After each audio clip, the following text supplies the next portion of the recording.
Bien bonjour à toutes, bien bonjour à tous, c'est Alex, j'espère que vous allez bien et je vous souhaite la bienvenue dans cette quotidienne numéro 76 du lundi 7 septembre 2015. La fin de l'année approche et tout va bien. On est parti avec nos infos. Le mec raconte des trucs qui n'ont aucun sens. Regarde, une girafe mange des pommes. On est parti avec notre quotidienne donc du 7 septembre avec les quelques infos marquantes des univers jeux vidéo et high-tech du 7 septembre 2015 et aussi un petit peu de ce week-end. Comme d'habitude, le lundi, je récupère quelques infos également du week-end, même si en général le week-end il se passe rien. Je n'aime pas trop le week-end parce qu'il se passe rien. Voilà, c'est bien, on fout rien, mais il se passe rien et ça m'énerve. J'aime bien quand il se passe des trucs. Allez, on est parti avec les jeux vidéo. Une fuite du côté de nos amis, c'est rare, hein, c'est rare que ça vienne de chez eux, mais c'est du côté de nos amis de la Belgique, une fois, que ça s'est passé, c'est sur le site de Sony Belgique, sony.be. En fait, il y a une fuite sur le projet Xmorphus. Vous savez, c'est le casque de réalité virtuelle de chez Sony. Et donc, il était, en fait, il y avait l'article en vente quoi, sur la boutique du site de Sony. Je vous informe si vous ne le saviez pas, mais Sony, on peut acheter des produits directement sur leur site. Alors du coup, ça s'appellerait Real Eyes, les vrais yeux, hein, parce que vos yeux là, bah, c'est des faux, hein, c'est bien connu. Les vrais, c'est ceux qu'il y a dans le casque de réalité virtuelle de Sony. 299 euros pour pas dire 300, et ça sortirait le 29 janvier prochain, donc 29 janvier 2016. Donc Sony France a été contacté par différentes rédactions et ils n'ont pas voulu commenter. Donc en général, quand un organisme, quand une société refuse de commenter, et je dis bien quand elle refuse de commenter et qu'elle ne dément pas, c'est que c'est pas faux. En général, c'est ça. Quand on dit pas non, c'est des conneries, c'est que soit on a envie de vous teaser un truc, soit c'est qu'on peut pas vous dire que c'est vrai, mais on va pas dire que c'est faux parce que c'est vrai. Donc c'est probable que ça sorte et ça corroborerait avec ce qui était prévu à l'origine. À l'origine, c'était censé sortir. C'était censé sortir en fin d'année. Le prix, c'était à peu près ce qui était prévu, donc ça devrait corroborer. Un objet intéressant, alors malheureusement, j'aimerais beaucoup tester, hein, je vous avoue, moi qui ai pu tester le DK2 de l'Oculus Rift, j'aimerais bien tester le Morpheus. Malheureusement, j'ai pas de PS4 et j'ai pas prévu forcément d'en acheter une, donc du coup, ça va être un peu compliqué. Alors après, on peut en acheter une et la renvoyer après une fois qu'on a fait le test. Maintenant, voilà, mais sinon, si je trouverais bien quelqu'un qui a une PS4 chez qui je pourrais tester ça. Donc ça serait pas mal. Dites-moi ce que vous en pensez. Si vous avez une PS4, est-ce que vous accepterez de mettre 300 euros supplémentaires dans un produit comme ça, sachant que la PS4 coûte déjà quand même 400 balles en général, entre 300 et 400 euros on va dire. Du coup, voilà, bah dites-moi si vous, à 300 euros avec une console à 400, ou à 350 on va dire, est-ce que pour 650 euros c'est une configuration qui vous intéresserait? Ça reste quand même plus accessible je pense qu'un Oculus Rift sur lequel il faudra quand même pour lequel il faudra comme une bonne bécane derrière, je pense au moins 800 euros, 1000 euros pour pouvoir faire tourner le truc correctement. Donc à voir, dites-moi un petit peu ce que vous en pensez dans les commentaires. Côté high-tech, on va parler un petit peu, pas beaucoup de news à proprement parler, c'est plus des rumeurs aujourd'hui, vous allez le voir. Ça va être une grosse quotidienne, hein, j'ai oublié de vous le dire, mais on a des gros commentaires, on a le tirage au sort des types à faire, et du coup voilà, ça risque d'être assez balèze. Il y aura moins d'infos cette semaine parce que l'IFA est fini, donc du coup ça va se tasser un petit peu. Alors le V10, qu'est-ce que c'est que ce gros moteur? Vroom vroom. Eh bien, c'est un produit intéressant selon moi. C'est la TINA, hein, l'organisme de certification des smartphones chinois, qui a listé un nouvel appareil de chez LG. Il s'agit du V10, un téléphone. Alors, je sais pas ce qu'ils nous ont fait encore for Android, je voulais leur signaler, j'ai oublié de le faire d'ailleurs. Ils nous mettent 5,5 pouces dans le titre et dans l'entête de l'article, et après ils nous parlent et ils confirment avec le leak DevLeaks, c'est bien un écran 5,7 pouces qui est attendu sur ce terminal. Quelle est la particularité de ce produit? Je vous le montre rapidement, vous l'avez peut-être vu circuler sur internet, c'est celui-là. Eh bien c'est tout simplement qu'en fait il a un deuxième écran. Voilà, il a un deuxième écran, alors je sais pas si vous le verrez, vous pourrez chercher vous-même si ça vous intéresse, je sais pas si on le verra bien, mais en fait il y a l'écran principal, il y a le capteur de photo juste ici, et juste à côté en fait vous avez un deuxième écran. Alors ça se voit pas vraiment qu'il y a un deuxième écran sur les photos de la Tina, mais c'est bien ce qui est prévu. Et donc, c'est un petit peu le mystère. Il y a le LG G4 Note qui est prévu, il y a ce terminal-là qui est aussi prévu, donc c'est un petit peu, ils sont en mode, on fait des cachotteries chez LG cette année, pour la fin d'année, donc on verra ce que ça donne. Un appareil haut de gamme, fiche technique tout à fait traditionnelle pour cette fin d'année, on serait sur un Snapdragon 808, 3 Go de RAM, 64 Go de stockage, 16 mégapixels à l'arrière, 5 mégas à l'avant, micro SD, et donc avec cet écran secondaire qui permettrait d'afficher des notifications et compagnie. Ça fonctionne un petit peu comme un téléphone que vous connaissez peut-être pas, que moi je ne connaissais pas, qui est sorti en 2010. C'est un téléphone de chez Samsung, le Continuum. C'est un terminal en fait qui avait deux écrans déjà. Je vais essayer de vous le montrer. Alors je vais pas lancer la vidéo, mais vous allez sans doute le voir correctement avec la... Ici, donc on avait l'écran principal, on avait les touches tactiles ici, et on avait un petit écran secondaire ici, bien sûr, il a fallu que j'appuie et ça va lancer la vidéo. Et donc cet écran secondaire, c'était un écran tactile et qui permettait d'afficher un flux RSS, des notifications et ce genre de choses, et du coup ça permettait d'avoir des notifications sans déborder sur l'écran. C'est un petit peu l'ancêtre des notifications pop-up qui arrivent en haut de votre écran sur Android 5 finalement. Et alors forcément c'était un smartphone, c'était pas du haut de gamme à l'époque déjà. Et c'est un truc qui a 5 ans maintenant, mais le fait de mettre les notifications comme ça sur un écran déporté, un petit écran déporté en dessus de l'écran, ça peut être quelque chose d'intéressant, alors à voir comment ça fonctionne, mais en tout cas c'est un terminal que je vais suivre attentivement. Apparemment LG a prévu une conférence le 10 octobre prochain pour annoncer des nouveaux terminaux d'ici la fin de l'année, donc on verra, je suivrai ça bien sûr, et puis je vous tiendrai au jus et je vous donnerai des détails sur les produits marquants, mais indéniablement celui-là risque d'être intéressant. Alors ça sera un produit de niche, hein, ça sera pas destiné à tout le monde, je suis un peu bas aujourd'hui, ça sera pas destiné à tout le monde, mais voilà, ouais, il y a moyen que ce soit quelque chose d'intéressant. On va parler de la Gear S2. Alors je me suis fait incendier dans les commentaires, j'y reviendrai un petit peu tout à l'heure, par quelqu'un qui n'était pas content du tout que je parle de flagship et de la définition de flagship et pas de la Gear S2. On va en parler aujourd'hui, pourquoi? Parce qu'en fait, il y a une info qui est tombée d'après une interview accordée à Digital Spy par un porte-parole de chez Samsung. En fait, Samsung a envisagé la possibilité de rendre la Gear S2 compatible iPhone, et là ça devient intéressant parce que on a déjà depuis quelques jours maintenant, depuis même une semaine ou deux, on peut avoir des montres Android Wear qui fonctionnent sur iOS, alors certes avec un nombre amoindri de fonctionnalités par rapport à Android, mais ça marche, et du coup ça ouvre un petit peu le marché des montres connectées sur iPhone, parce que jusqu'à maintenant on avait en gros que l'Apple Watch, à part peut-être 2-3 bricoles à côté sur lesquelles je ne me suis pas renseigné, mais je crois même pas d'ailleurs. Je crois même pas que ça existe. Donc du coup ça serait intéressant parce que ça ouvrirait un petit peu la concurrence. Alors Apple d'ailleurs, je comprends... Ils sont gentils parce qu'ils auraient très bien pu refuser l'appli Android Wear sur leur App Store. Mais du coup ouais, ça ouvre un petit peu le truc, et peut-être que les gens vont peut-être un petit peu s'intéresser à Android Wear, parce que c'est vrai qu'Android Wear est sorti il y a un peu plus de... Ça fait quoi, 15 mois maintenant, quelque chose comme ça. Et finalement, les gens, quand on leur parle d'une smartwatch, ils pensent automatiquement à l'Apple Watch. C'est comme pour beaucoup de choses, quand on leur parle de produits, ils vont penser à un produit Samsung, un produit Apple, parce que c'est les deux marques en gros qui ont le plus de notoriété. Et du coup, ça risque de changer un petit peu la donne. Est-ce que les gens vont pas acheter des produits sur Android Wear pour aller avec leur iPhone? C'est quelque chose à voir. Alors je pense qu'Apple va être intelligent et va peut-être essayer de limiter un petit peu les interactions avec son OS pour les montres Android, mais ça risque d'être intéressant.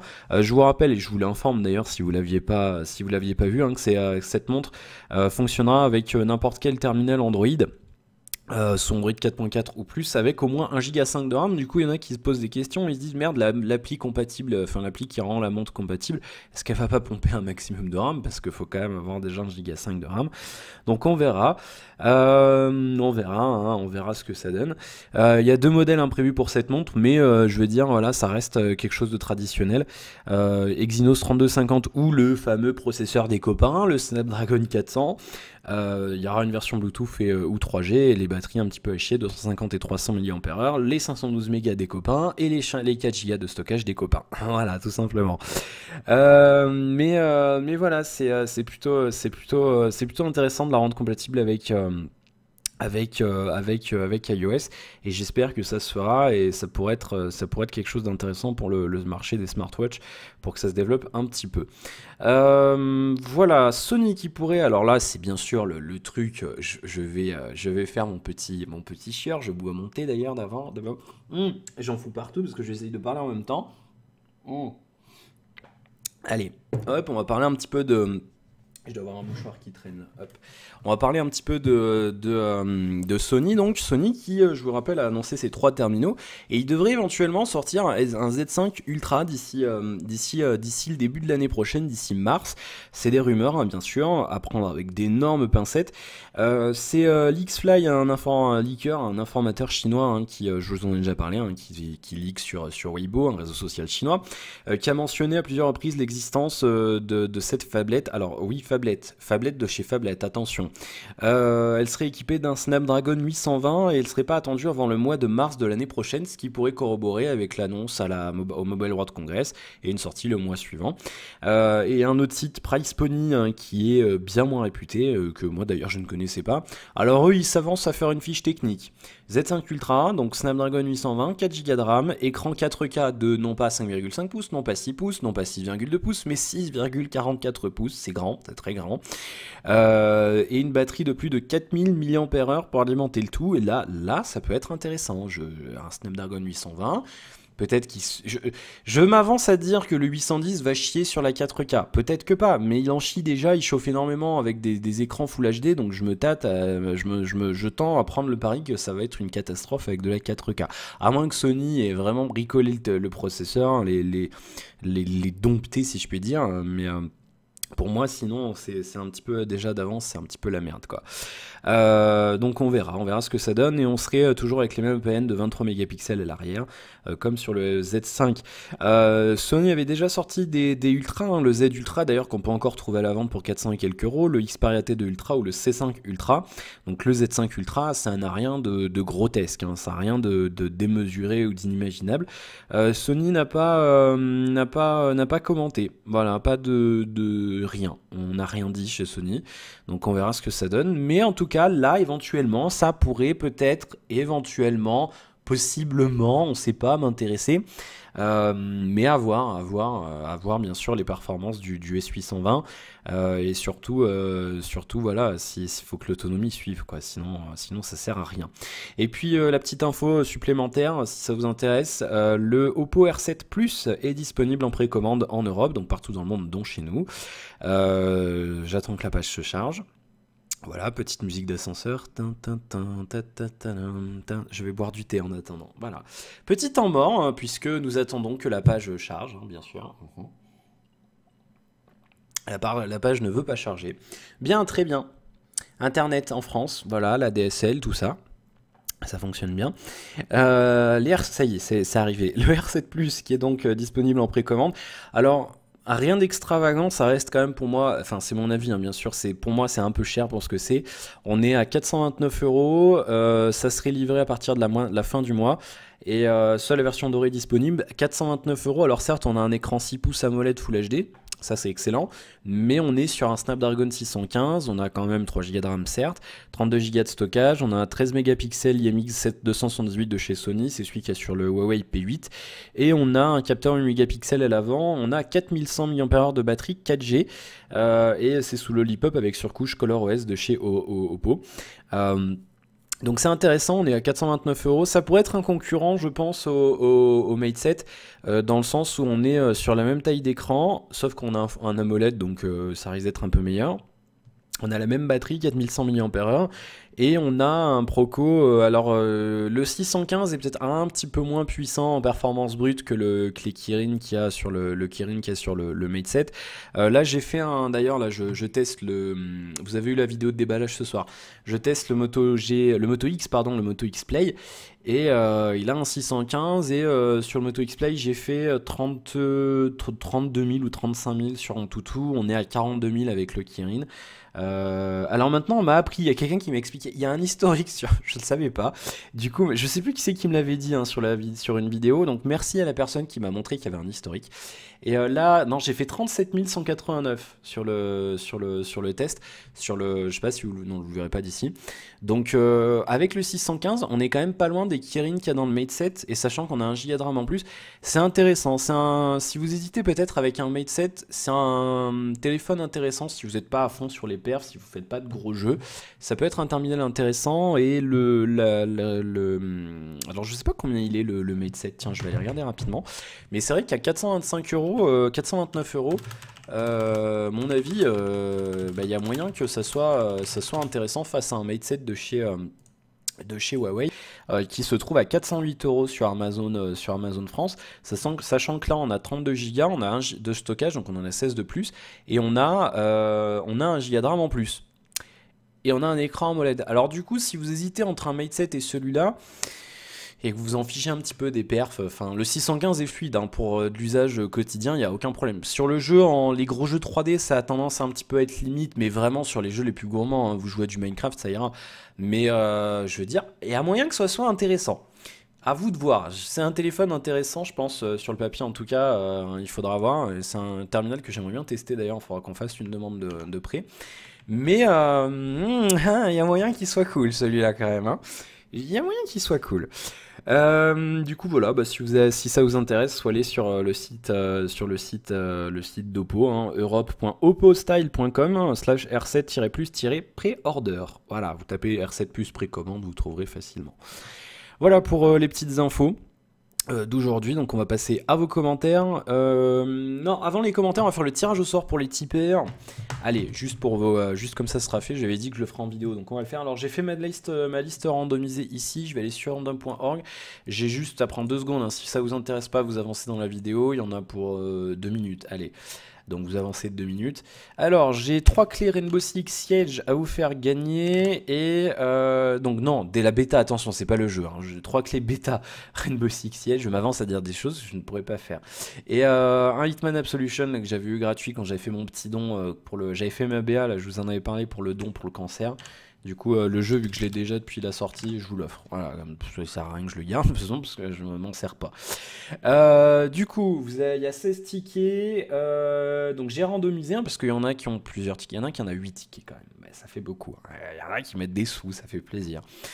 Allez, c'est parti. On joue pour le Hitman Absolution. Numéro 4, c'est Mika Pedro qui remporte Hitman Absolution. Je note Hitman Absolution. Voilà.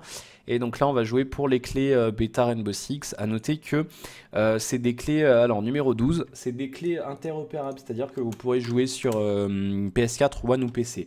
Save number 1, tu remportes une clé Rainbow Six Siege. Et c'est bon, hein, numéro 12. Donc j'en ai une deuxième, numéro 5, c'est Seb217 qui en a une. Et normalement, il y en a un qui en aura 2 si je me trompe pas dans mon calcul, mais c'est pas sûr. Numéro 8, Seb217, et ben il en a une. Il en a 2. Voilà. C'est comme ça, il la donnera à qui il veut. C'est random.org qui a décidé. J'ai randomisé la liste sur random.org et je viens de faire le tirage au sort sur random.org. Voilà, c'est fait, on n'en parle plus. Donc on gagnait. A gagné Hitman Absolution, c'est Meka Pedro, donc il faudra m'envoyer un mail, je le mettrai sur Tipeee hein, aussi de toute façon. Seb217 a gagné 2 clés Rainbow Six Siege et Seb number 1 t'en as gagné une. Voilà, donc Seb, si tu t'en donneras une à qui tu veux. Voilà, tu joueras avec. Voilà. Pour ça, on va passer à vos commentaires maintenant. Allez, les commentaires sur la quotidienne d'hier. Je vais finir avec mon thé. J'ai foutu le téléphone. Il est où? Il est là. Et il faut que je remette parce qu'il y a mon chronomètre. Voilà, hop. Bim, 33 minutes. 18 minutes 35. Oh. Vachement bon ce thé à la vanille, là. J'adore ça. Allez, on est parti pour vos commentaires sur la quotidienne. J'ai un... Un bout de lèvre, c'est dégueulasse, désolé. Vos commentaires sur la quotidienne de vendredi. Timining, Timinang. Alors, à quand le Xiaomi Redmi Note 2? Qu'est-ce que tu en penses? Eh bien écoute, Timining, Timinang, quand on aura une réponse de Xiaomi, j'en parlerai. Mais ça sert à rien de me demander tous les jours. Quand on a des réponses positives et qu'on reçoit... Enfin... Quand on sait qu'on va recevoir le produit, c'est-à-dire quand on nous dit on vous l'envoie à telle date, je vous en parle. Si on est positif mais qu'on sait pas quand, je vous en parle pas parce que ça sert à rien de foutre un teasing de ouf à l'avance. Mais voilà, et dans tous les cas, si Xiaomi ne le prête pas, il sera pas fait. Je le dis tout de suite, il sera pas fait parce que je peux pas pour l'instant, ou alors dans 2-3 mois, mais ça sert à rien, il y aura le Mi 5 qui sera sorti d'ici là. Donc on verra. Ensuite, gros commentaire, Anthony. Le P8 Max existe, je l'ai vu en Chine en boutique physique, mais n'étant pas sûr des fréquences, j'ai pas osé l'acheter. Tu as bien fait, je sais pas si c'est une version internationale, je pense qu'il y a une version dédiée au marché chinois. Mais il existe bien, oui, je disais pas qu'il existait pas, je disais, enfin si j'ai dit ça. Mais en gros oui, ils l'ont annoncé, mais il est jamais encore sorti en France, et à chaque fois que tu demandes des infos, ils te répondent même pas. Donc c'est con quoi, enfin bon, tant pis pour eux. J'adore les grands terminaux, j'ai la collection de tous les Note de Samsung jusqu'au 4 et au Note Edge. Ah, belle collection en tout cas, c'est cool. Le Edge est vendu, j'avais racheté un iPhone 6 Plus et j'en suis ravi. Et là, j'attends la Worldwide Developer Conference, donc la conférence d'Apple pour les développeurs, car je compte prendre le 6 Plus S. Mon retour est juste super, iOS super performant malgré une configuration faible et l'autonomie est juste mieux que sur mon Note 3 ou même mon 4. J'avais quitté Samsung déjà à cause de leur service après-vente qui est devenu déplorable et j'ai au moins 10 produits Samsung, smartphone, tablette, estime donc être un excellent client, et quand on paye 800 € en produit, il est juste honteux d'attendre 2 mois pour recevoir une nouvelle batterie. Là je suis d'accord, mais même sans payer un produit 800 €, hein, 2 mois pour une batterie, les mecs ils se touchent la nouille. Hein. Et je parle pas des batteries minables non amovibles sans carte SD. Après avoir défendu Samsung pendant des années, maintenant je suis chez la concurrence et c'est bien mieux. De plus j'ai un Mac, donc le système continu qui permet de condenser des choses sur iPhone et de les suivre sur Mac, c'est juste génial. Oui, c'est vrai que c'est bien d'avoir tous vos produits sur un seul écosystème, et c'est quelque chose que j'aimerais beaucoup faire avec Windows 10 un jour, mais voilà. Le seul reproche Apple, c'est le prix, 519 €, un iPad mini 3 4G, ça fait vraiment cher, même si je suis ravi. J'ai hâte de voir le nouveau 6S Plus. Après, j'ai la chance d'utiliser les deux systèmes en smartphone, mais j'avoue que iOS me convient mieux. Je pensais pas dire ça un jour, mais seuls les cons ne changent pas d'avis, et tu as raison. Après, si tu peux, même le 6 Plus actuel sera un bon choix, car il va diminuer de prix. Oui, mais je suis un geek, j'aime bien avoir le dernier, tu sais Anthony, mais oui, c'est vrai que ça restera un bon choix, hein, c'est pas pour rien qu'Apple continue de vendre ses téléphones d'année en année. L'IFA est décevant quand vraiment quand je vois Sony et l'écran 4K, c'est n'importe quoi. Bonne vidéo, je partage souvent ton avis, ça change de tous les 6000 journalistes. Après, je quitte pas Android, je suis développeur, mais uniquement pour Android, pour le moment. Petite remarque, l'autonomie et la batterie n'est pas la même sur Android et iOS. Oui, ça bien sûr, hein, ça on le savait déjà. Le Zenfone 2 à 3000, l'iPhone 6 Plus à 2915. Résultat, je fais 13h14 de screen on sur l'iPhone 6 Plus contre 5h sur le Zenfone 2 qui a toujours une autonomie de merde à mon sens, surtout venant d'un Note. Je ne regrette pas absolument mon choix. Ben, merci pour ton commentaire Anthony, merci pour ton retour sur mes vidéos aussi, et pour ton retour complet sur ton iPhone. Après oui, bien sûr, c'est deux univers complètement différents, et Apple, vu qu'ils ont qu'une gamme, donc forcément ils arrivent mieux à tout optimiser, c'est leur OS, ils ont qu'un seul téléphone, enfin une seule gamme de téléphones, donc forcément après ils peuvent se permettre, et c'est un bon point pour eux, c'est vrai que c'est un bon point. Android c'est tellement segmenté, il y a plein de versions différentes, il y a plein d'hardware différents, et c'est vrai que du coup des fois on se retrouve avec une alchimie qui est pas extraordinaire sur certains terminaux, ça marche mieux sur d'autres, et c'est un petit peu la roulette russe, et c'est un petit peu le problème je trouve de cet univers là, mais voilà, encore une fois il en faut pour tout le monde, et c'est bien d'être objectif et de pas dire iPhone c'est bien, Android c'est de la merde. En plus tu as testé les deux, donc du coup c'est bien d'avoir des retours complets comme ça. Donc merci. Mais je verrai pour l'iPhone, je vous en parlerai bien sûr de l'iPhone. Bien sûr, hein, c'est évident. Hein, c'est après-demain, je crois. Ouais, je crois. Donc je vous en parlerai jeudi. Hein. On n'est pas que Android. Alors certes, je parle pas beaucoup d'Apple, mais en même temps, ils ont pas des actus tous les jours. Donc du coup, voilà. Après, moi, je suis ouvert à tout. J'ai déjà eu des produits Apple et je pourrais en avoir d'autres dans le futur. Hein. C'est pas impossible non plus. Merci beaucoup, Anthony, pour ton commentaire. David qui nous dit merci pour la vidéo. Et bien de rien, le plaisir est partagé.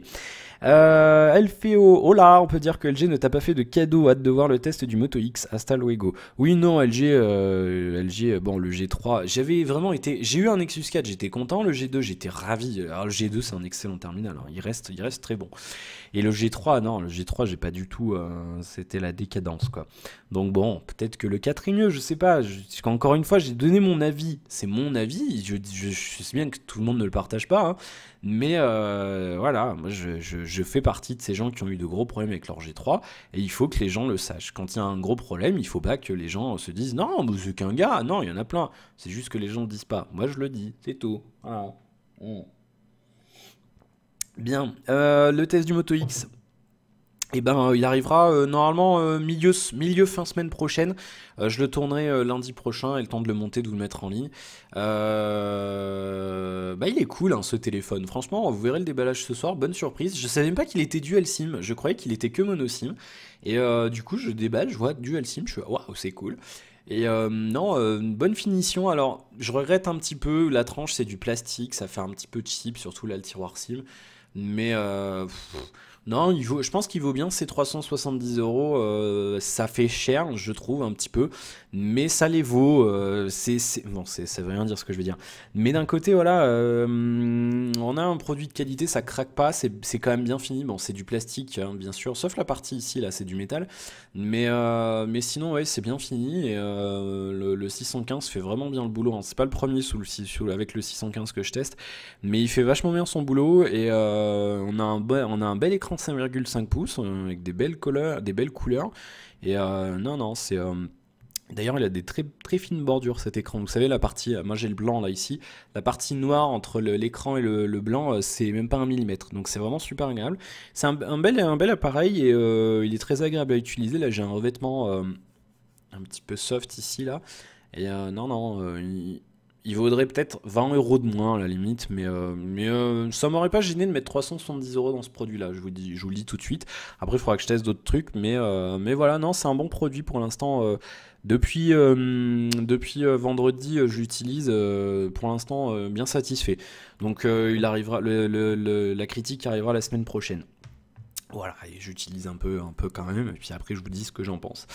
Et puis il y aura le style quand il sortira, bien entendu. Voilà, donc c'est cool. Voilà, LFO, merci pour ton commentaire. Jérémy, salut Alex, alors merci pour ta réponse sur mon commentaire d'hier. Moi aussi j'adore le monde de la téléphonie, ça me dérange pas de mettre de l'argent dedans, bien sûr en étant raisonnable. Je voudrais bien tester un iPhone, j'aime bien le 6, mais je veux avoir l'annonce du 6S qui j'espère sera mieux niveau design et qu'il y ait une version 32Go et plein d'autres choses qui n'avaient pas jusqu'à présent. Je trouve que les gens d'Apple ne doivent pas critiquer Android et surtout Samsung et l'inverse, les deux ont leur style, je trouve ça bien, merci, à plus. Alors oui, c'est vrai qu'Apple, il faudrait quand même qu'ils se bougent le fion et qu'ils arrêtent de sortir un terminal avec 16Go en standard, il faudrait qu'ils mettent 32 à un moment donné quand même. Surtout que la différence entre deux puces mémoire, ça se compte en centimes maintenant les amis. Et ils vont vous vendre ça 100 euros plus cher. Donc bon, je veux bien qu'il faut qu'on fasse de la marge, mais il faut pas prendre les gens pour des cons non plus. C'est même pas 1 euro ou 2 quoi, la différence entre une puce 16 ou une puce 32 à l'échelle de fabrication des iPhones, c'est rien. Donc pourquoi mettre du 16 quand on peut mettre 32 et faire plaisir à tout le monde? Ben on sait pas. Bon, on verra, mais il faut pas qu'ils fassent cette erreur, Apple, sérieux, arrêtez, il faut mettre du 32 maintenant en standard, c'est pas possible, c'est plus possible. Ah oui, après moi, je suis pas fan de toutes ces guéguerres pro Apple, pro machin, pro truc. J'en ai chié hein, dans les commentaires sur le S6 Edge parce que forcément, t'as forcément des cons de pro Apple qui arrivent et qui te font oui, Apple, Samsung ils ont copié sur Apple, regarde, les haut-parleurs il est pareil. Mais on s'en bat les couilles, tout le monde copie sur tout le monde, putain de merde, vous êtes chiant à faire ça là. C'est une guerre stérile, ça a aucune fin, chacun son truc, chacun fait ce qu'il veut. C'est comme la guerre. Sony versus Microsoft, ça a aucun sens. Alors là, du coup, en plus, les sites d'actu l'entretiennent, ils te mettent une news. Le jeu machin sera en 900p 60 images secondes sur PS4 et sur One et il sera en 720p sur un machin en 30 images secondes. Mais les mecs, à un moment donné, c'est bon quoi. Arrêtez, vous laissez faire, ça sert à rien. Enfin bref.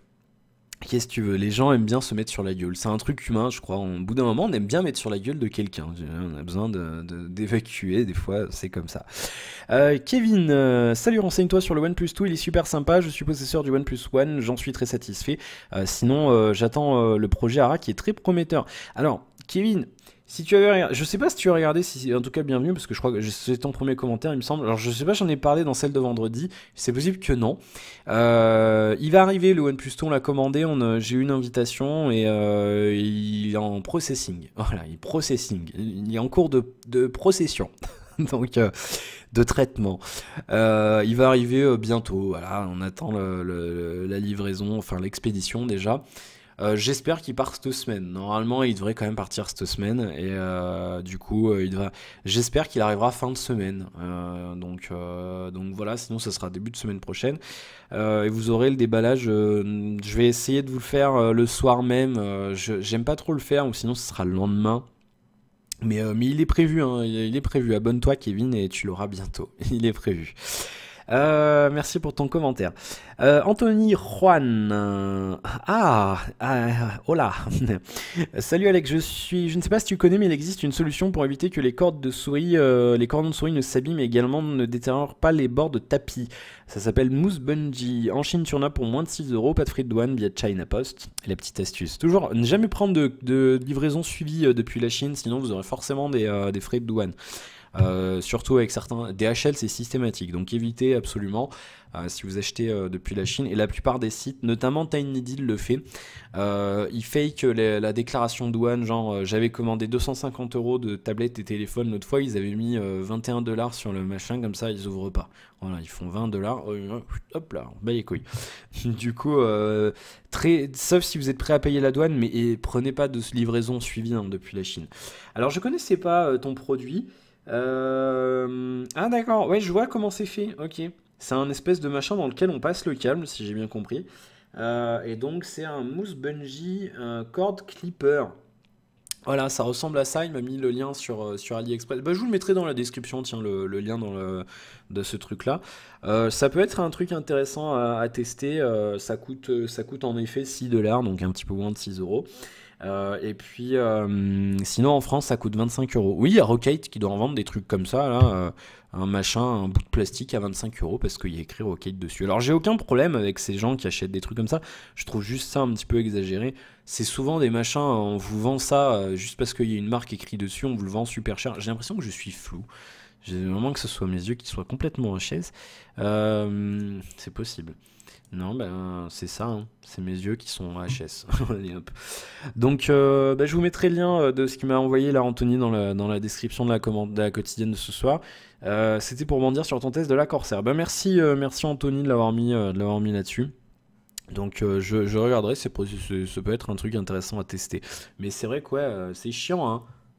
C'est chiant, c'est pas pratique ça, leur foutu câble à Corsair, je sais pas ce qu'ils m'ont fait, hein. Michael, coucou Alex, moi j'utilise Skype et vive Need for Speed, sinon c'est toujours un bonheur de te retrouver quotidiennement, ne change pas vivement la suite de City Skylines, bonne semaine, à plus. Oui, bah Skype quotidien, moi aussi, hein, évidemment, mais je l'utilise pas sur mobile, je l'aime pas sur Android et tout, je trouve ça assez archaïque. Il est lourd, il est vachement lourd ce soft. Encore que ça s'est amélioré maintenant c'est vrai que il a ses avantages. Après bon, je l'utilise en mobilité quand je suis obligé de le faire, mais sinon c'est vrai que j'aime pas trop utiliser. Et Need for Speed, j'ai hâte aussi. C'est le mois prochain, dans 2 mois même en fait. C'est dans 2, mais c'est loin, putain, c'est trop loin. Allez, fini. C'est trop loin. J'ai très envie d'être le mois prochain, je vous avoue, là, octobre, novembre, décembre, j'attends grave. Grave. Vivement la suite du City Skylines. Bah bientôt, Mika, j'ai prévu les sous et tout, là, on est bien calé niveau planning et niveau finance. Du coup, j'achète l'extension, peut-être pas Day One, ça dépendra. Day One, je pense pas, parce que j'aurai la bêta de Rainbow Six Siege qui sort le même jour, et je veux vraiment la faire. Donc oui, mais ça revient dans un mois, là, dans 2-3 semaines. On reviendra avec notre City Skylines. J'ai perdu mon curseur, comme d'habitude. J'ai beau avoir mis un curseur noir, je le perds. 1, 2, 3, dans 3-4 semaines. Voilà, le retour de City Skylines. Moi aussi, j'ai hâte, j'y joue solo et je m'éclate toujours autant. Et voilà, donc c'est cool. Voilà pour les commentaires. Et puis, bah, je répondrai pas aux commentaires de Ben Ben. Je l'ai déjà fait en texte, j'ai fait un long pavé, donc vous lirez si ça vous intéresse. Mais en gros, Ben Ben il faisait la gueule parce que je parlais tout le temps du mindset et j'ai pas parlé de la Gear S2. Voilà. Encore une fois, je le répète, si vous découvrez les quotidiennes, c'est vraiment c'est pas un journal, pourquoi? Parce que il y en a déjà plein et ça ferait doublon. Si vous voulez toutes les infos, vous ouvrez votre navigateur, vous irez plus vite que vous qu'à m'écouter raconter des trucs. Et du coup, c'est un parti pris. Je fais le choix d'être totalement subjectif sur ce que je dis dans la quotidienne. Dans les critiques de produits, je me retiens un petit peu des fois et j'essaye enfin je vous dis ce que je pense, mais j'essaye quand même d'apporter un axe objectif pour que vous puissiez réfléchir vous. Je vous donne mon avis, mais après c'est vous qui allez acheter le produit, donc il faut que vous vous mettiez à la place d'un acheteur et que vous imaginiez votre usage. C'est-à-dire quand je vais dire, je prends l'exemple là du Z5 dont tu faisais un caca dans les commentaires, moi je dis c'est merdique de foutre du 4K sur un mobile. Mais si jamais je suis amené à tester ce produit-là, je dirais dans la critique, je dirais moi je trouve ça nul. Maintenant peut-être que pour vous c'est intéressant, donc prenez-le en compte. Voilà. Maintenant dans la quotidienne, c'est mon petit rendez-vous. Je veux dire c'est ma quotidienne, c'est mon truc. Je prends le parti de faire le tri des infos qui m'intéressent, qui m'intéressent pas. La Gear S2, bon voilà, ok c'est génial, elle a un truc qui tourne, mais on en a vu plein des montres machin et ça change quoi? Enfin je veux dire ok elle est jolie, elle a pas la bande noire qu'a là la Moto 360. Mais il y a pas, je veux dire, ça m'a pas marqué plus que ça, donc j'en ai pas parlé, c'est tout. Comme il y a des choses qui peuvent vous marquer et dont moi je parlerai pas. Je pense en jeu vidéo, vous peut-être vous êtes fan de Star Wars, bah, moi vous m'entendrez jamais parler de Star Wars parce que je m'en fous. Donc voilà. Donc c'est vraiment un rendez-vous. Un petit rendez-vous perso, et puis surtout si je prenais le temps de faire toutes les actus, la quotidienne elle durait 2 heures et il y en a qui seraient les premiers à râler, à dire que elle serait trop longue, donc après il faut faire le tri. Donc moi je prends le parti de trier, de vous parler de ce qui me plaît c'est tout, voilà, c'est mon petit kiff donc il y a rien j'ai jamais dit que c'était complètement exhaustif et que je traitais tous les sujets et que on parlerait de tout. Non non non, c'est vraiment un petit truc où je donne mon avis, tiens, il y a l'info qui est passée, ça m'a marqué, je trouve ça nul, je trouve ça génial, je vous en parle, on en parle un petit peu dans les commentaires, on en reparle le lendemain et voilà, c'est tout. C'est un petit truc interactif entre moi et vous, entre vous et moi pour être plus poli. Et, euh, et après, voilà, je veux pas donner de ton institutionnel, c'est le journal, on va parler de ça, et après vous réagissez dans les commentaires, je lis pas les commentaires, c'est pas intéressant, on est sur YouTube, à ce moment-là je ferme les commentaires et ça sert à rien. Mais non, non, je préfère, je veux pas changer ce format-là, il restera comme ça.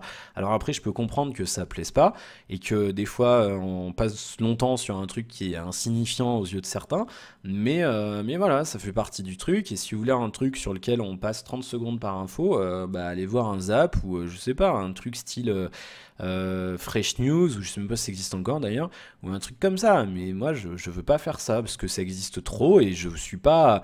J'ai un travail, certes, un travail journalistique. Je veux dire, je trie les infos, je fais mon truc, mais je me déclare pas comme journaliste dans le sens où je vous donne pas, dans cette quotidienne-là, en tout cas, je vous donne mon avis. Un journaliste ne donne pas son avis, il fait un travail objectif, il dit il y a un écran 4K sur le Z5. Est-ce que c'est bien, est-ce que c'est pas bien? C'est à vous de vous décider. Moi, je vous dis un écran 4K sur le Z5, je trouve ça nul. Voilà. Après, si vous n'arrivez pas à vous détacher de mon avis et à vous faire votre avis, ça, moi, j'y peux rien. C'est pas, c'est pas ma faute. Mais voilà. Après, bon, t'as eu raison de me le dire, Ben Ben. Maintenant, bon. Après, tu m'as envoyé chier d'une manière. Bon, c'est ton droit. C'était moins méchant, ça l'a dit que certaines personnes. Mais ouais, je sais pas. C'est un truc. Après, je sais pas, tu regardais peut-être pas depuis longtemps, je le dis pas à chaque fois, c'est pas écrit en gros, que c'est. Faudrait que je mette des descriptions sur les playlists, c'est vrai. Mais je vais pas m'amuser à mettre un disclaimer. C'est comme les gens qui me disent, ouais, tu fais 20 minutes sur une boîte. Bah ouais, parce que j'ai envie de vous parler d'un truc qui m'intéresse, parce que c'est un plaisir, c'est une passion de faire ça. Après, je veux dire, j'ai fait de la radio, donc quand on a fait de la radio, on s'arrête jamais, on raconte nos vies. Mais c'est peut-être une mauvaise chose, mais je vais pas mettre un disclaimer au début de toutes mes vidéos à dire attention, je fais 20 minutes de vidéo sur un déballage. Bah non, si ça vous plaît pas, voilà, vous allez voir ailleurs. Bon, voilà, en tout état de cause, bonne continuation. Je sais même pas si tu regardais ça, mais bon, j'espère quand même que tu as lu mon commentaire, ma réponse, j'espère quand même. Voilà, on a fait le tour. Et puis, ah oui, j'ai reçu un mail, d'ailleurs, j'ai oublié de lui répondre et je m'en excuse. Alors, j'ai pas retenu ton prénom. Je l'ai mis en suivi, il est là, blablabla. Ça met 2 heures à charger. Et c'est Guillaume. Guillaume qui m'avait envoyé un message. Et il me l'avait envoyé aussi, alors il faudrait que je le retrouve. Tu m'avais envoyé un premier mail le 23 août. Et en fait, qu'est-ce que je faisais le 23 août? Je sais pas ce que je faisais. Et j'y avais prévu de te répondre, tu vois, je l'ai marqué dans mes suivis. Et j'ai complètement zappé de le faire. Et du coup, je m'en excuse. Et du coup, tu m'avais un petit peu parlé, voilà, de ton. En fait, tu cherchais. Tu cherchais en fait un terminal dual SIM du coup après tu m'avais renvoyé un mail hier et tu t'es orienté sur un Lumia 640 et du coup tu m'as fait un retour en fait sur le dual SIM. Alors je vais pas lire tout le mail parce qu'on est déjà à 40 minutes. Mais donc voilà en fait il m'a fait un retour complet sur le dual SIM d'un point de vue professionnel parce que je suppose que tu as une SIM perso, une SIM boulot. Et du coup voilà tu m'as fait un retour complet. On peut notamment au moment d'enregistrer un contact choisir à quelle carte SIM seront effectués les appels et les SMS, ce qui peut être très pratique pour mes premiers points négatifs, impossible de séparer ses contacts pro et perso. Oui, c'est un problème. Je l'avais testé, où est-ce qu'il est? Il est là. Sur le Lumia 535, je sais pas si tu as vu la vidéo, moi je l'avais testé, mais j'avais vite fait tester le Dual SIM parce que je m'en sers pas. En plus, maintenant, j'ai plus qu'une seule SIM. À l'époque, j'avais 2 SIM encore, mais dans tous les cas, voilà, je me sers pas encore, peut-être bientôt, mais je l'espère. Il faut que la chaîne elle grandisse après. Voilà, pour l'instant, c'est Damien qui s'occupe de toutes mes demandes. Donc c'est lui qui a le deuxième numéro. Donc du coup là, j'avais testé rapidement, mais c'est vrai que j'avais pas forcément testé dans la durée. J'en avais pas parlé en effet. Mais c'est vrai que c'est pas une feature que tout le monde cherche sur un terminal. Et donc voilà, tu m'as fait ton retour complet. Impossible d'enregistrer sur la même carte SIM. Une parade peut-être de créer un compte Exchange, mais ça n'aura pas d'intérêt lors du changement de téléphone pour récupérer ses contacts professionnels par exemple. Activer, désactiver une SIM pour une période, mais pas de raccourci disponible sur l'écran d'accueil ni dans les toggles, ce qui peut être embêtant notamment pour moi qui désactive ma SIM professionnelle tous les week-ends. Ah bah oui, après c'est con, on est obligé de l'enlever et de la remettre, c'est pas pratique. Grosse déception pour la personnalisation, on ne peut pas donner une sonnerie différente à chacune des cartes SIM. Ça je crois que je l'avais remarqué, c'est très con d'ailleurs, sur Android on peut mettre une sonnerie différente sur. Je vais vérifier parce que là je vais encore me faire un sonnerie parce que il me semble que oui, mais je vais regarder sur le Moto X. Est-ce qu'il est dual SIM? Carte SIM. Je crois qu'on peut. Alors j'ai pas de 2 SIM dedans, mais il me semble qu'on peut. Il me semble qu'on peut.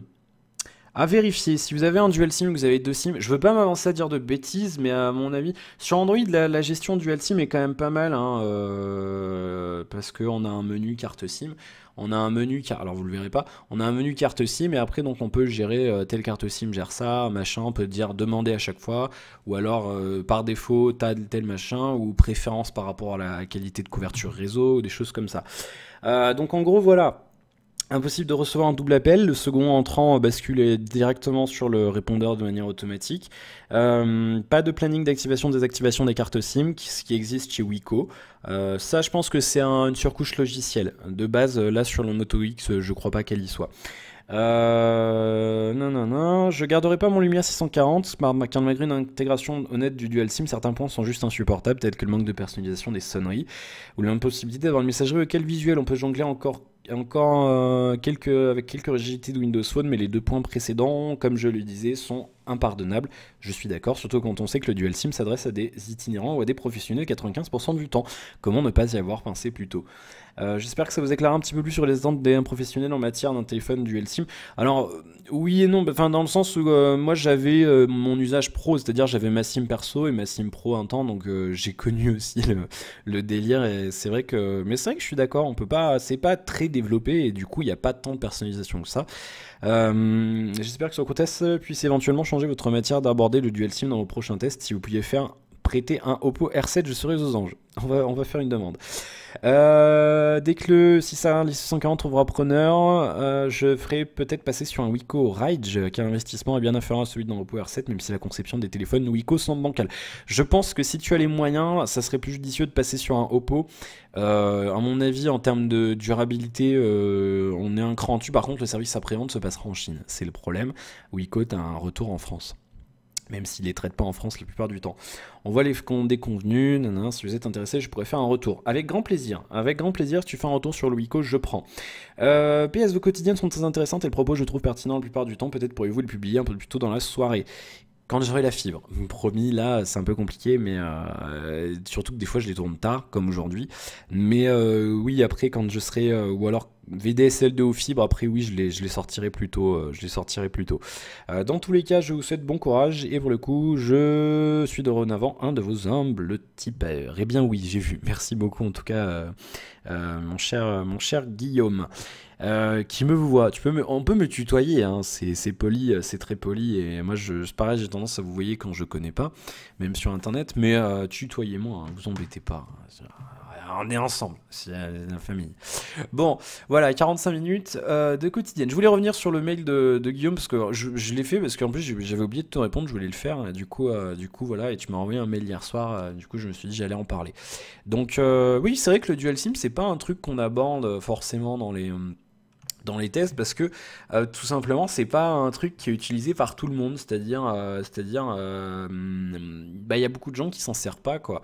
Il y a beaucoup de gens qui s'en servent pas, faut être professionnel, ou alors voilà, être frontalier, peut-être avoir un abonnement dans chaque pays, ou alors voilà, voyager beaucoup.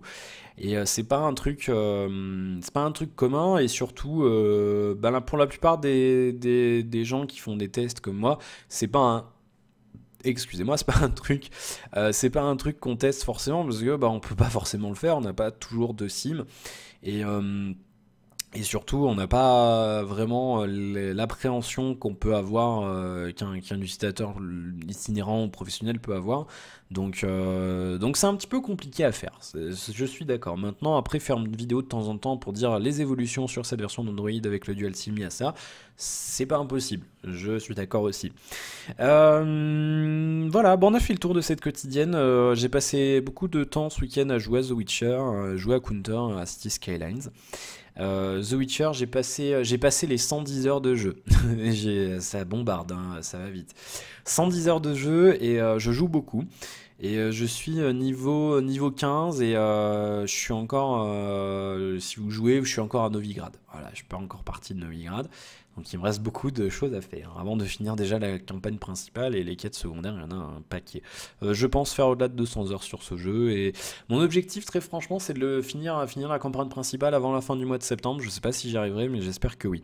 Voilà, très rapidement pour boucler le planning de cette semaine. Ce soir vous avez eu le déballage la prise en main du Moto X. Je me rends compte que j'ai oublié de vous parler des apps préinstallées sur le téléphone. C'est les mêmes que sur le Moto G, si ce n'est qu'il y a une appli en plus, qui est Connect, mais je vous en parlerai dans la critique.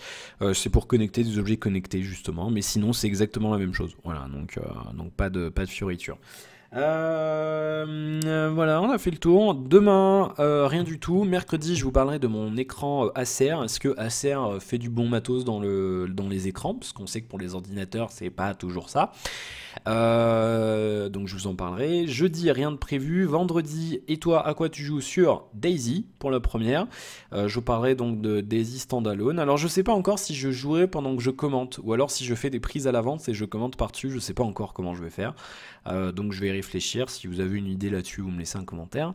Et samedi, rien du tout. Et dimanche, unboxing série 6, épisode 4. Voilà qui est dit. Je vous souhaite plein de bonnes choses. Merci encore une fois pour votre fidélité. Merci pour vos commentaires. Je me suis enlevé. Voilà, je suis à nouveau là. J'ai cliqué sur la mauvaise case.